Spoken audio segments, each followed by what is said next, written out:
Hello, you guys. Welcome to my part two of the healing.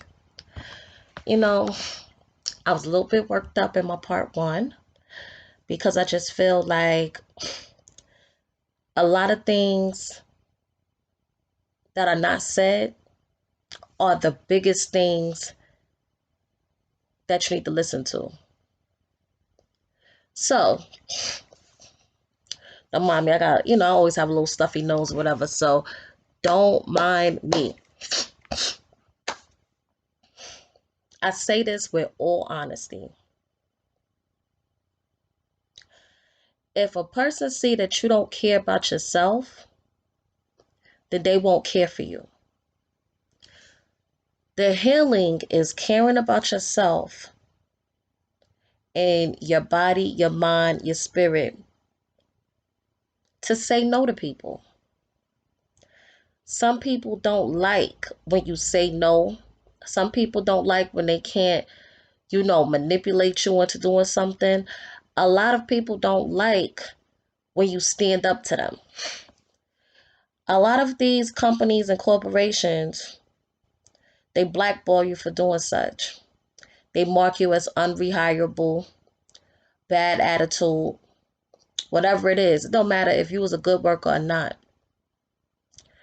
It's the fact that you didn't do what they wanted you to do during probation or during a certain standing with them. Or they just technically, it could be one or two people that just don't like you and don't want you to work there. So they'll make your work a living hell. They'll make your environment very hostile just so you can leave. Now, I don't know how many people have have been in situations like that, because technically a healed person is just going to stand up and not put themselves in environments, or they're going to just keep going through things until they get into the environment that's best for them. I feel like I am a healed person because I've dealt in situations that wasn't good for me on my spirit. I let a lot of disrespectful comments, a lot of things go over my head because I'm focused on the money. But sometimes the money is not worth, not even sometimes, money ain't worth your self-respect. Money is not worth anybody disrespecting you. Money is not worth you being overworked and undervalued. Money is not worth, it's not worth being unappreciative. It's not being unappreciated. You know, when you work in these environments, everybody call themselves an adult until some adult things happen. You can find out if a person like you or don't deal with you based off if they angry or not. What if you have a dispute with a coworker and it was nothing to you, but it was something to them, and you just so happen to have another dispute with them, but this time it's on an angered accord, and you realize and you see that not only do that person hold animosity towards you, but that person been a friend of me the whole time. Some people bring their unhealed behaviors to a workforce. And what I mean by that is if they're being talked down to at home, they'll bring it to work. If they're being talked to aggressively, or if they are an aggressive person, they bring that to work. If they're used to being a pushover at home, they bring it to work. They're being pushed over all over the place, right? But if you just sit back and realize the healing is knowing your flaws and working on them. Another part of the healing is knowing when you're wrong and taking accountability. See, somebody on the outside can tell you so much about yourself that you don't even see. They looking at your body language. They looking at your demeanor. They looking at how you interact with people and how your personality is different from others. There's people that observe your every move. And some people, they see a lot of themselves in you, but they'll never admit it. They done been past that phase. So they know what path you're going. But you don't take heed to their message. Then you have some people of where they're entitled. There's never been a no situation for them. They always get what they want, how they want, when they want. And they will flaunt the fact that they make more than you. Even if it's 50 cents more. They'll flaunt that in your face. And this is why the healing must start. The healing must start within each and every individual in this world of where they can show compassion and empathy to other people, knowing how far they've gotten in their life. It wasn't by luck. We're all breathing for a reason. We're all talking for a reason. We're all in certain situations for a reason. And we share one common thing. We shared life together. And a lot of people, this divide and conquer thing is just something that they love to place upon others. So a supervisor or a manager may see 2 or 3 more black people coming together and talking. Management gets a little bit startled by it. Oh, they thinking about taking over. Oh, our jobs might be at risk because they coming together with ideas, or they might be plotting to leave. Don't that sound familiar? Don't that sound like slavery to you?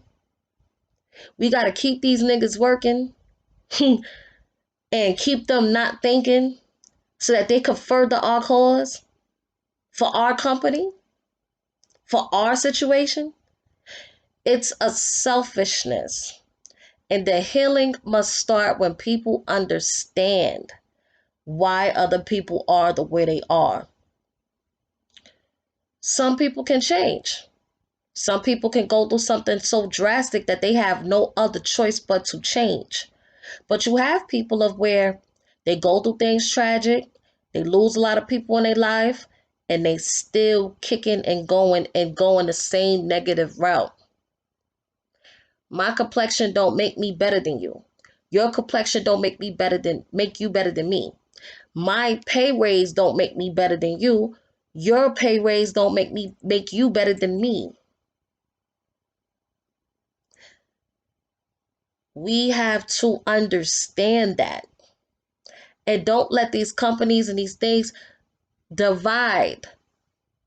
Because at the end of the day, everybody is focused on one common cause, to survive. So if we're talking about survival, then we have to talk about the fact that we're running a rat race that was already set in place. So the rat race.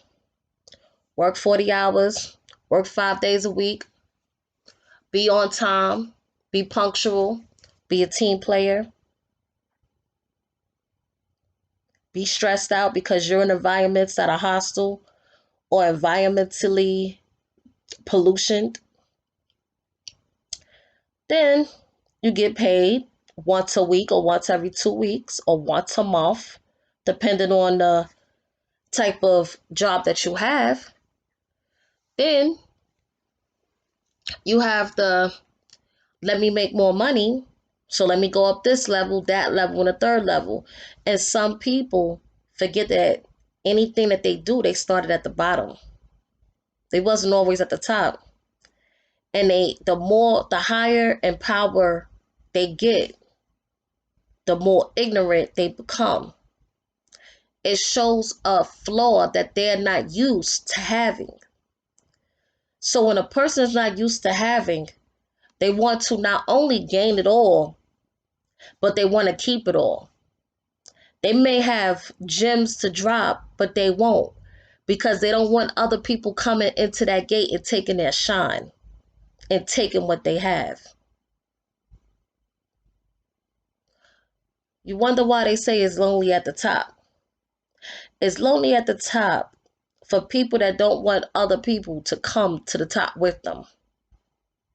The crab in the barrel mentality. That needs healing. Why can't you do something for the community and the next person do something for the community without it being a competition?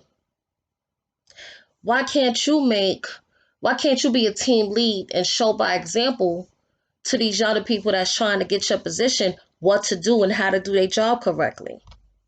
Instead of let me show them all the wrong ways so they could be fired and get out the way so I can keep my job. Or even down to the people that lived a hard life, went to jail, done drugs, been in gangs. Why they won't tell the next generation not to do such a thing and don't get into the same crowds? Because jail and death come with that. No, because they want to see another person go the same route they did because they're selfish. Oh, they'll learn like I did. Why can't you be the person to heal the nation? What is so dope about singing and rapping about $1 million trap house that's destroying your neighborhood, destroying the kids and the women and the families in the neighborhood, the elderly too?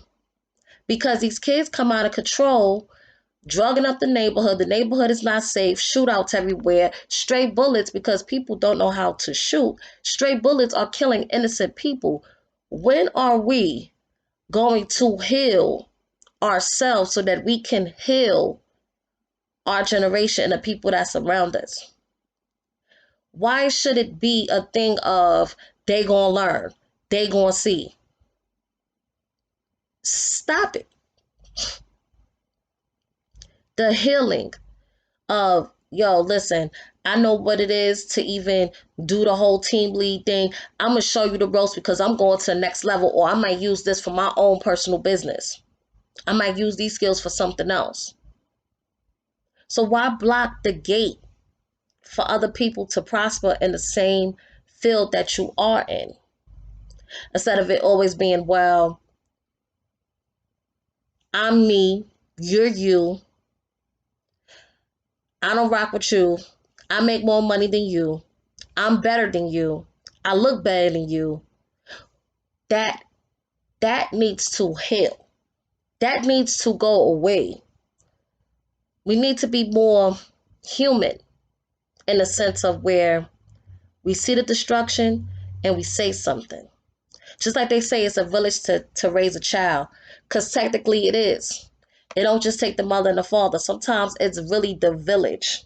If the child is around destruction, that person more than likely will be a destructive person. It takes a strong mind to not go in the direction of other people where you don't know any better. The healing of the soul is cleansing yourself, your inners and your outers, and being truthful. Some people sit up in church and they done the most devious things in their life. But if you was to talk to them about it, it'll be, oh no, that's not me. I ain't never do that before. What do you mean?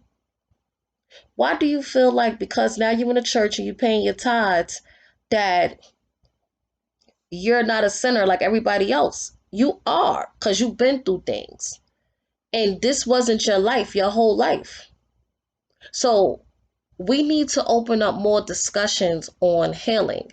And I may put out a part 3 to this because I feel like it's a lot more that I can say. And I will say, as you stay tuned, this is a very good topic because it opens the floodgates to the opinions and the mindsets of others.